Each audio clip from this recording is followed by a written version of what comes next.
So the United States military presence is not only an essential tool for regional defense, but also a fundamental element for proactive engagement and power projection, deterring the PRC from increasingly trying out their luck.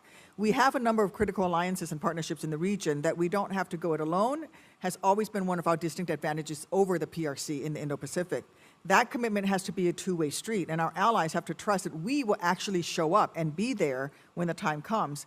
But that trust has been shaken this year. Mr. Powell, given your expertise on gray zone tactics, what strategies should the United States adopt to facilitate a coordinated approach with our Indo-Pacific partners in addressing the PRC's territorial claims and broader regional influences?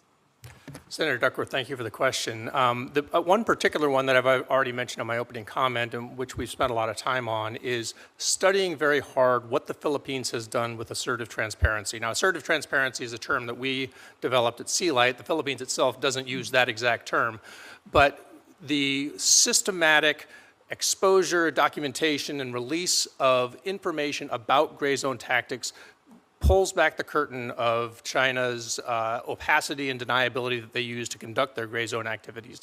In short, I think we should light up the gray zone.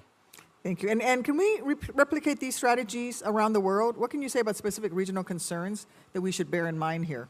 Well, so that's, I think, one reason why it's important to also bring in outside actors. Now, I recognize as an outside actor involved in the transparency space, there's a little self-interest here.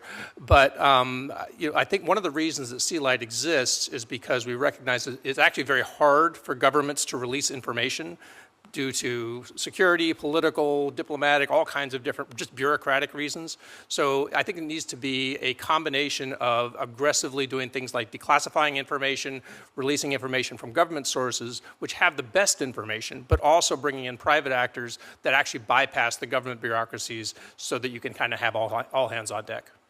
Thank you.